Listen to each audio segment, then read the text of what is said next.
Well, the March for Science was over the weekend, organized sort of the main march in Washington, D.C. There were marches all over the country, all over the world, actually. Reportedly 600 satellite marches coinciding with Earth Day. And there was a big march here in Boston. There was a big one in Los Angeles, San Francisco, New York, Chicago. Our producer, Noah Ferguson, actually attended the D.C. march and took a bunch of video there, which we're going to show our television audience. And this was a supposedly nonpartisan march, but there was a ton of anti-Trump stuff, and it was sort of to be expected. And there were people criticizing this march by saying, well, this is going to make science look partisan or political because there's going to be this undertone of anti-Trump rhetoric. But the problem is that science has been made a partisan issue, and this is evidenced by all the anti-science policy and sentiment by Donald Trump and the Republican Party. The point of these marches was sort of to support science and evidence-based research.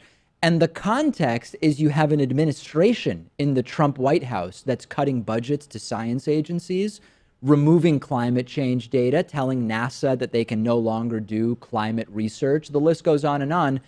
And what's most upsetting to me is that we even need a March for Science. This is 2017. This is not, I don't know, whatever year you want to point to in the past. And we still have a significant portion of our country, of the planet too, but we're talking about the US right now, that resists science, that believes science is something you can have faith in, just like religion. And this is one of the most disturbing and problematic beliefs that's out there. I kept reading this comment, Pat, from many on the right about the marches. Protesters saying, oh, listen, or rather, those who were criticizing the protesters saying, the people marching, science is their religion. It could be just as wrong as to say, well, Christianity or Islam or Judaism it requires faith and is a religion.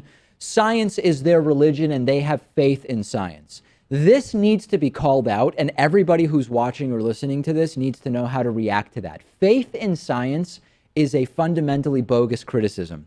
I have faith in Jesus as the Son of God is not the same as faith in the scientific method. And I think the term faith should not even be used in that sense. They are not even remotely equivalent. And first of all, what is faith, right? I mean, faith is believing something despite not having evidence for it. Because if there was evidence for it, you wouldn't need faith.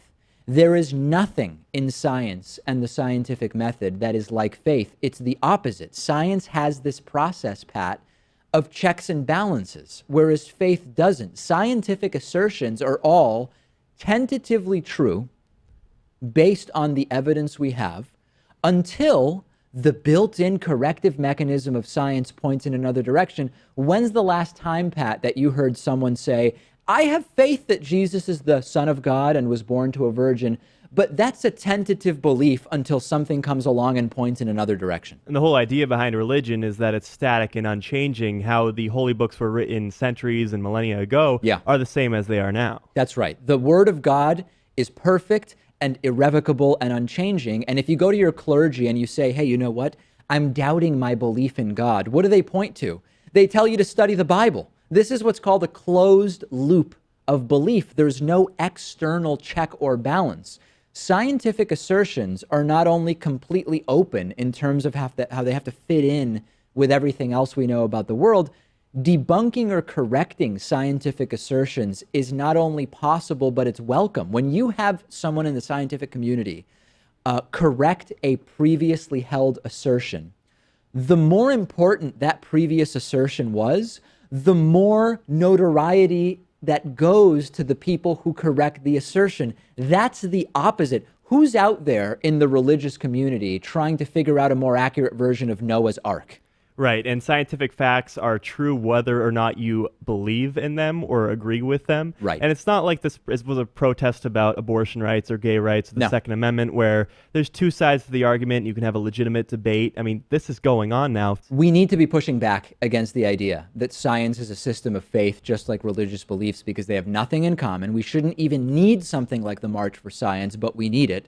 And one area where this is hugely damaging is what Pat said with regard to climate change, which science tells us is real and is impacted by human activities on Earth.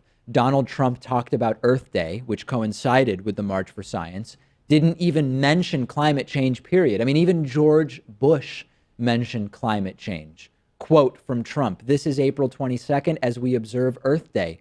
I hope that our nation can come together to give thanks for the land we all love and call home." It's abundantly clear Trump has no idea what Earth Day even is from that, but that's no surprise. Just because you acknowledge climate change also doesn't mean you have to do X or Y in terms of policy. There's a lot of people on the right, Pat, who just want to negate human influence on the climate because they believe if we accept human influence on the climate, that means we have to specifically do X or Y legislatively. No, you could accept the science and say, I don't care. Right. There are plenty of libertarians, I think, who would accept the science but say we shouldn't take an active role in trying to mitigate those effects. Right. That at least is intellectually honest. I mean, it's the wrong thing to do, Absolutely. but it's consistent in that at least. No doubt. There is no doubt about that. And that is part of why you see so many on the right. There's many on the right who don't genuinely, in their heart of hearts, disbelieve the science on climate change, but they don't want to acknowledge it because they believe that there's sort of an obvious legislative path forward. And you know what? They might be right? I mean, if we acknowledge what we're doing to the climate, most people might agree about what it is that governments should do to fix it. Libertarians might not like it. Small government conservatives or big oil might not like it. But we can still accept the science and then argue about what the policy should be. It's one of those things where ignorance is bliss too. And I mean, the topic of climate change has really come around for decades. Yeah. At this point, and maybe at first the science wasn't completely there, so people were skeptical at the time. Sure. And maybe they just don't want to come around to it at this point. Absolutely. So yes, the March for Science, very successful. I am distraught about the fact that this is even something that we need.